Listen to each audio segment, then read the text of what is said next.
Good. I will start with a technical introduction and then pass over to you, Babu, as usual. And any last things that we need, any last questions? No. Okay, we'll go ahead and go live in 5, 4, 3, 2, 1.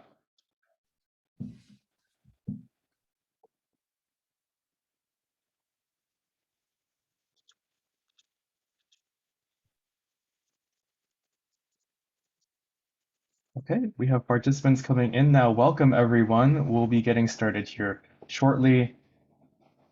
Thank you for your patience as we let a few people into the room before we get started here.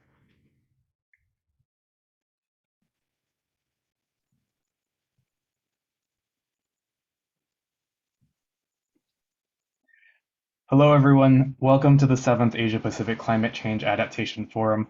My name is Hermes, and I will be your technical facilitator today. You are at the session titled Key Messages from Day 2, which will be followed immediately by Trivia Night. Japanese language simultaneous interpretation is available during this session. The feature has already been activated. To listen in Japanese language, please click the interpretation button in the menu at the bottom of your screen and select Japanese. We will begin in just a moment here, but before we get started, we'd like to let you know that this meeting will be recorded for documentation purposes and the chat box is available in case you have any perspectives you'd like to share or if you need to reach out to me for technical assistance. For those of you just joining us, welcome. You are at the session titled Key Messages from Day 2, which will be followed immediately by Trivia Night. So I think that we're ready to get started, so I will pass the floor to Mozaharul Alam, who many of you know as Babu, who is the head of knowledge management and scientific affairs of the Asia Pacific Network for Global Change Research. Babu, the floor is yours. Thank you, Hermes. Dear participants, welcome to this Day 2, the Key Messages session. My name is Mozaharul Alam, familiar with by my nickname Babu. I'm heading the Asia Pacific Adaptation Network Secretariat, as well as serving as a regional coordinator for UNEP for the Asia Pacific region. The focus of the day was on the planning and processes. In this session, we will provide a quick summary of each session that you have attended, as well as you may have missed because you have attended other parallel sessions, as we have conducted 2 parallel sessions simultaneously. Specifically, we'll present key messages and action necessary to advance the resilience building effort in Asia Pacific region. With me, 4 of my colleagues and the partners will be joining and sharing the key messages from the technical session that you have attended.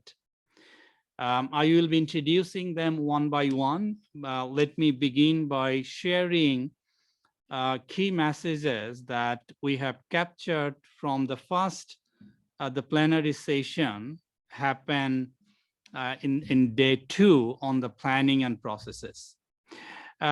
Before I mention the key messages, I'd also like to mention to you that before we began the day with the plenary session on the planning and the processes, we have also shared the key messages that we have captured through creative arts, and those messages are available in APAN Forum, the online platform that we are using.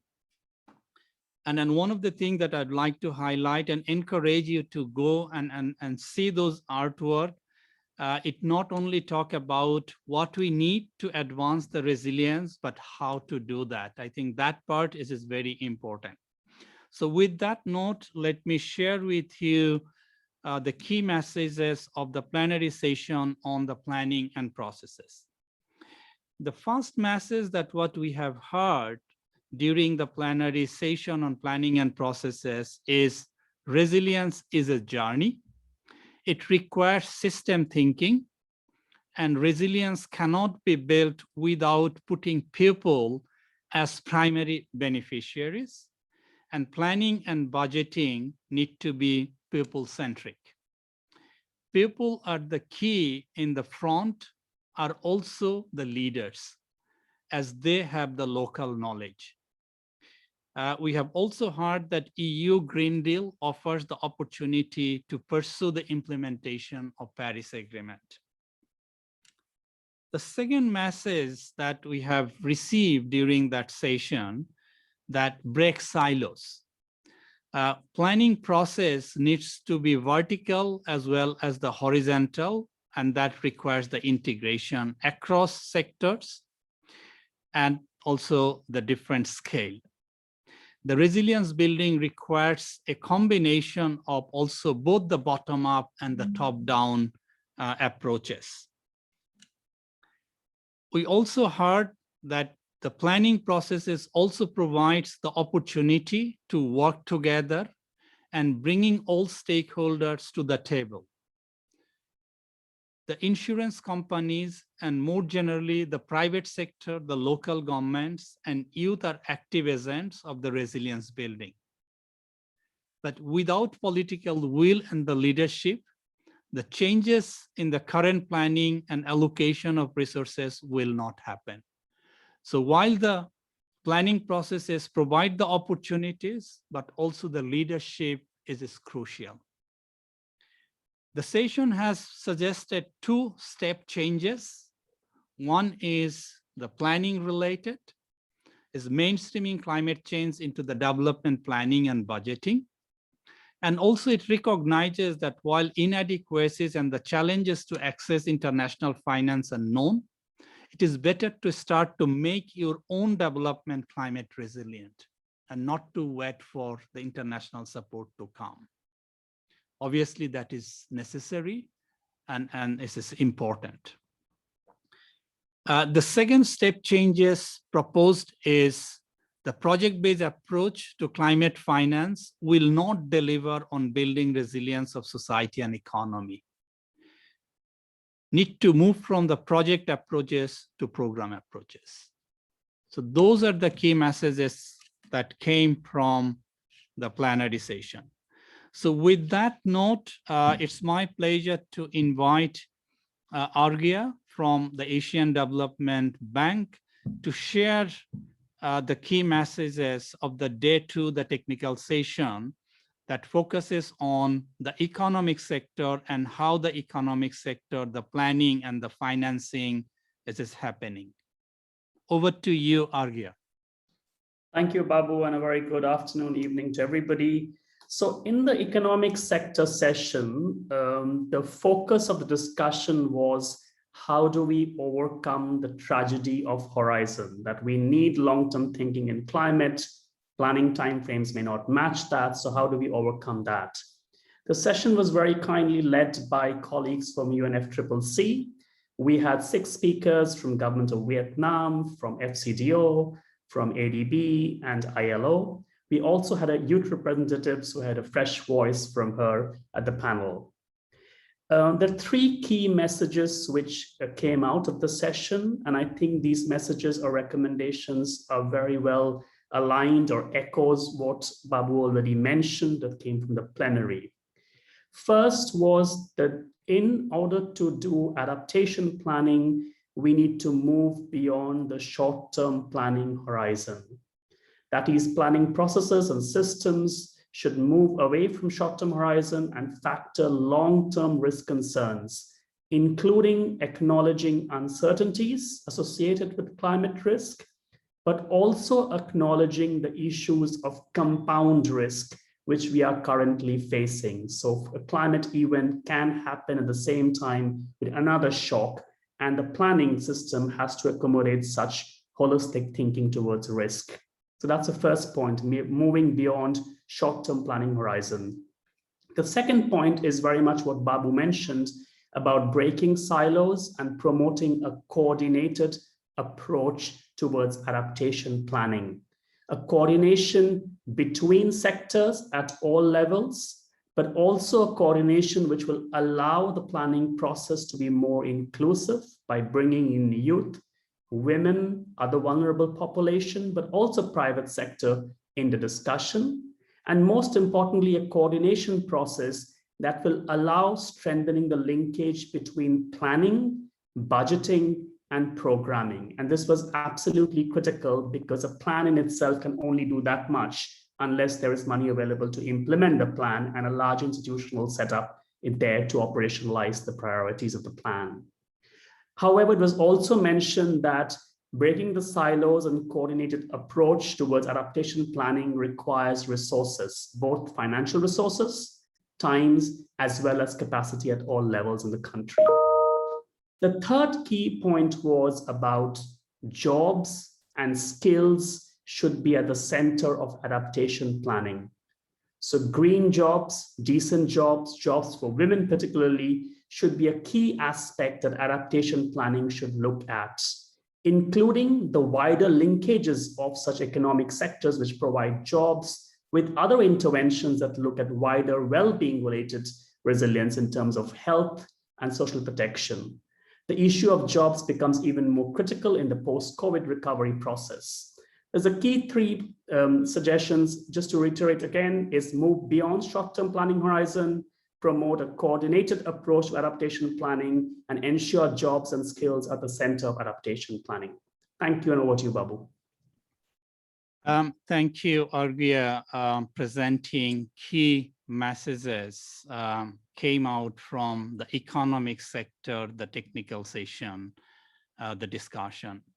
Now it's my pleasure to invite Phurba, who is head of climate change and the disaster risk resilience of the Regional Resource Center for Asia and the Pacific, housed at Asian Institute of Technology.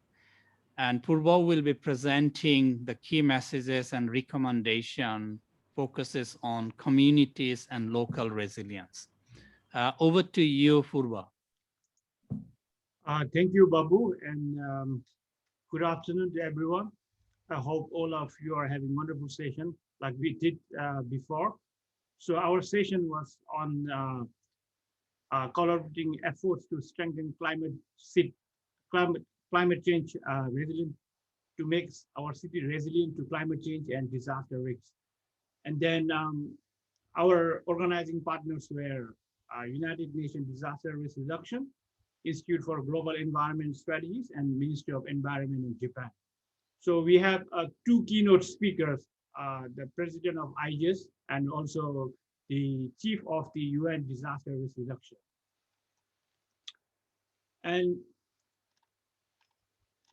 in the keynote address, especially from the United Nations Disaster Risk Reduction, Mr. Margot Tensko-Ribalta of UN, he noted on the occasion of International Women's Day and on the ongoing COVID crisis that we are facing at the moment, and he highlighted the importance of mainstreaming gender into multi-hazard assessment. And also he closed by pointing out that making city resilient campaign, that's the City Resilient Campaign 2013, which has been launched last October as a global initiative that recognizes the role of collaboration. He urged all the city members, planners, and organizations to join this campaign. And then on the panels, we had the mayor of the Santa Rosa city in the Philippines, Ms. Arlene B. Arsalias, who actually sort of reflected on the challenges and experience in her collaborating with the local, regional, and international academic institutions and government initiatives to build local knowledge on making city resilient.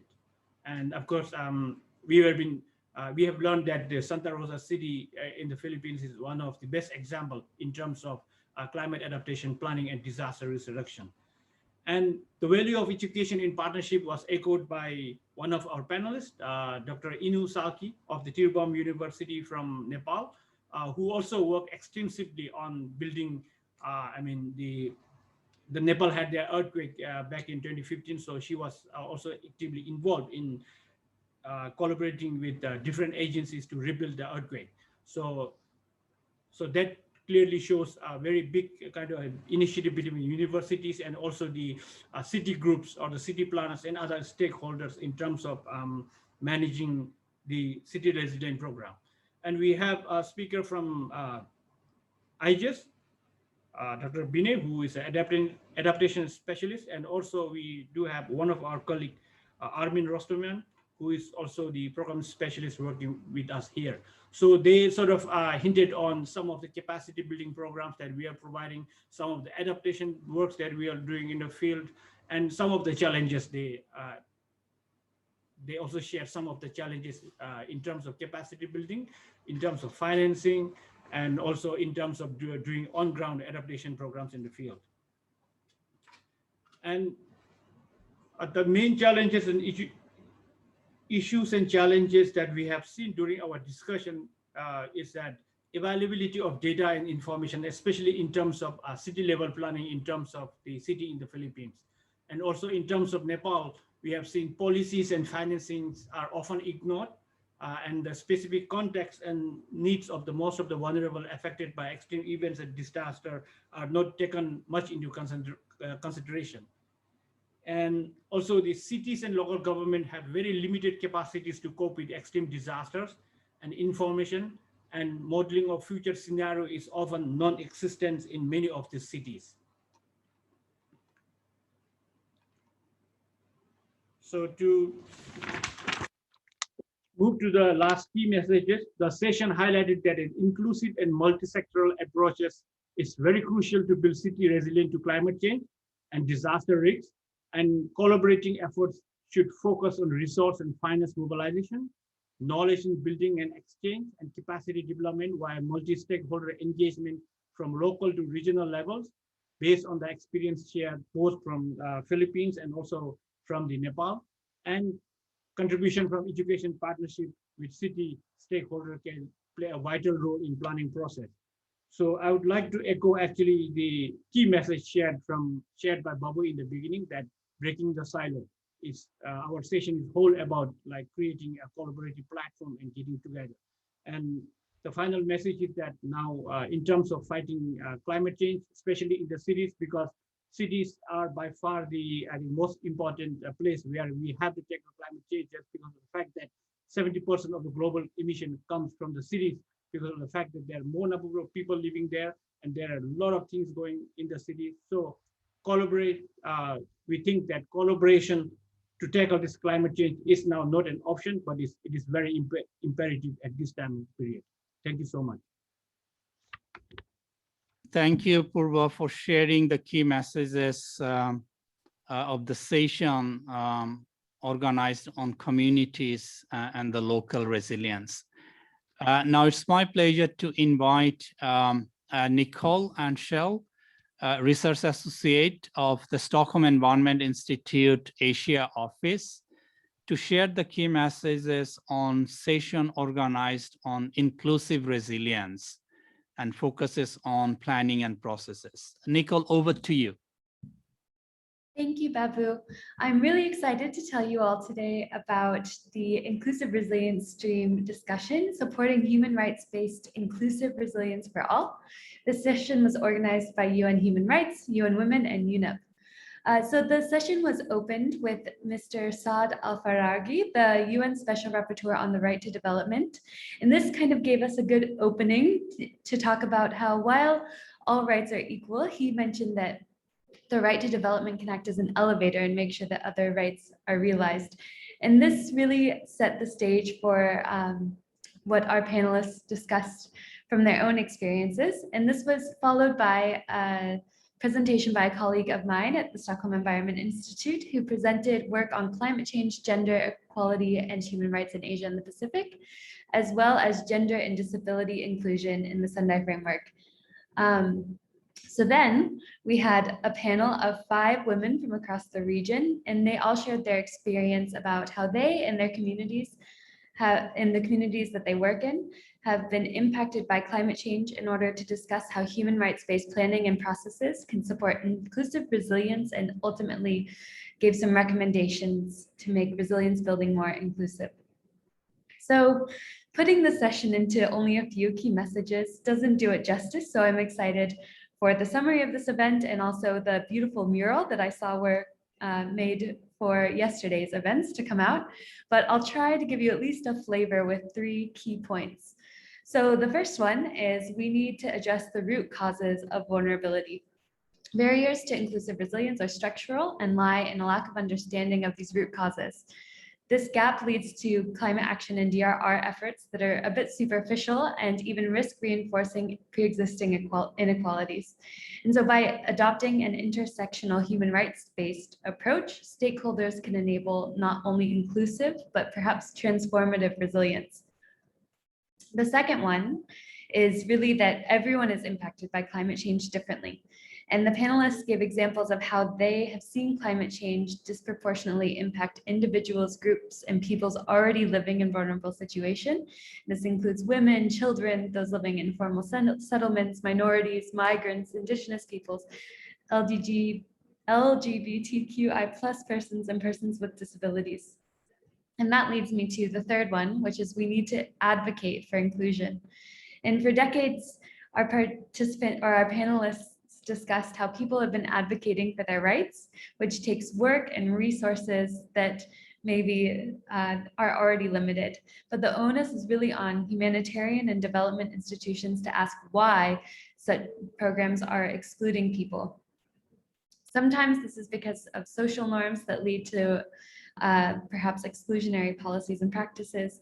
And sometimes by defining who might be able to access aid in political spaces, we are inadvertently leaving out a lot of other people. So a human rights-based approach can identify all rights holders, and particularly those who are disproportionately impacted, and ensure that no one is left behind. And I'll leave you with one quote from one of our panelists who said, "We are not going to wait for an equal world, but we are going to start taking action now."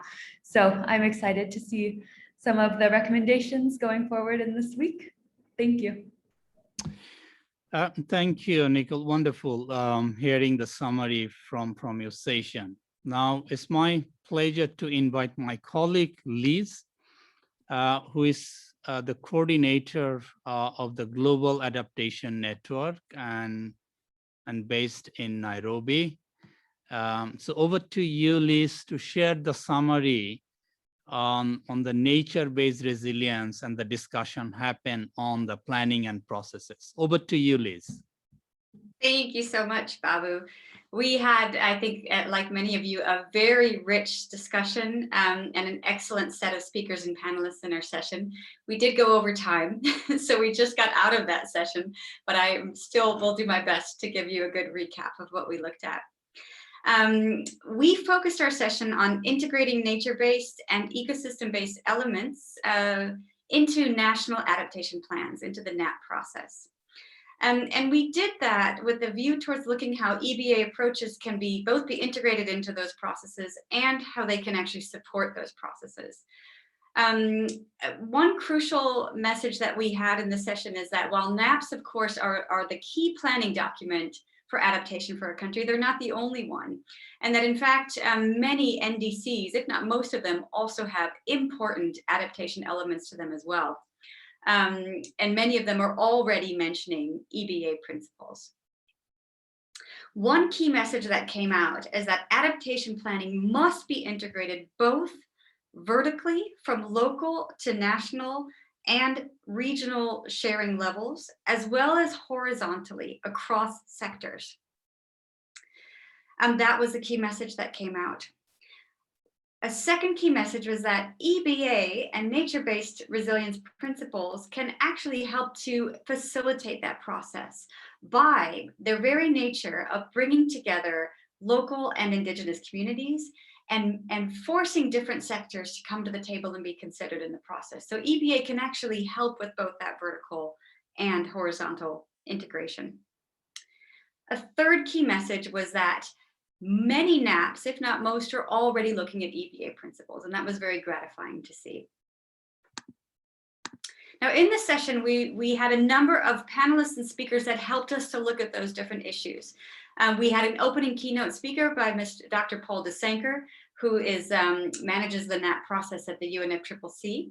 And then we had 3 sectoral presentations, one of them on behalf of the NAP Global Network, looking at EBA principles and NAPs. Then we delved into forestry and agroforestry principles from our speaker at C4 and FAO.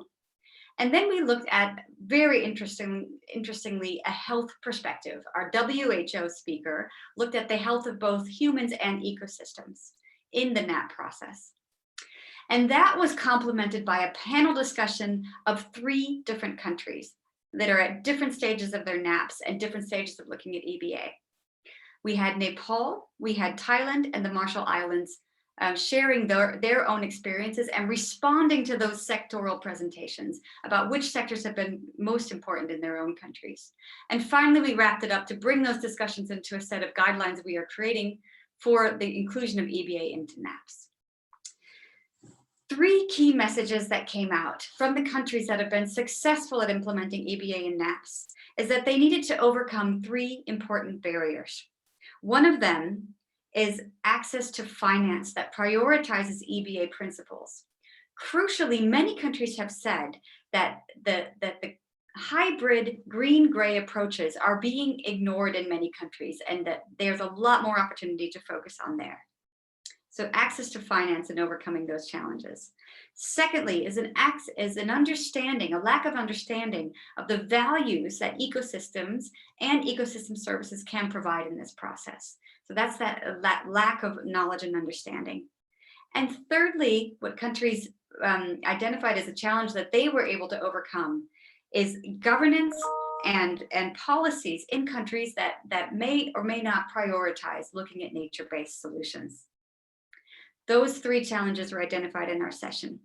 And crucially, what most participants, we had 150 and counting in our session, most participants identified capacity building as the most important factor for how to increase the uptake of nature-based principles in adaptation planning in their country. I'll stop there and thank you very much. Thank you, Liz, for sharing the key messages and the need came out from your session on nature-based resilience. Before I hand over to Hermes to mention about what we are going to do in terms of the fun activities after this session, I would like to mention that dear participants, as I mentioned yesterday, we haven't forgotten you and your inputs that you have provided through My Climate Action. We are capturing all your inputs that you are providing through that channel called Mural. And in addition to that, we are also utilizing the IISD's, the reporting service, and the day 1 summary that IISD, the reporting service, has also prepared is available both the IISD's portal as well as the APAN, the forum, the online, the platform that we are using. So please visit both the APAN, the online platform that we are using for this conference, as well as other platform where you will be able to see the summaries that we are preparing and sharing widely as much as possible. So with that, I'd like to hand over to Hermes, who will be talking about the next event, which is going to be a fun event that GIZ in collaboration with UNEP is organizing. So over to you, Hermes. Thank you so much, Babu. And thank you to everyone for joining us at the 7th Asia Pacific Climate Change Adaptation Forum. Please join us next at Trivia Night by clicking on the link that I have just pasted in the chat. And also, please join us tomorrow morning for the highlights from day 2 today, which will again include special graphic recordings done throughout today's sessions. And tomorrow's entire day will explore the stream of science and assessment. Don't forget to join the conversation on social media using the hashtag APAN2020. And once again, thank you so much for your participation and have a wonderful day. See you over in the trivia.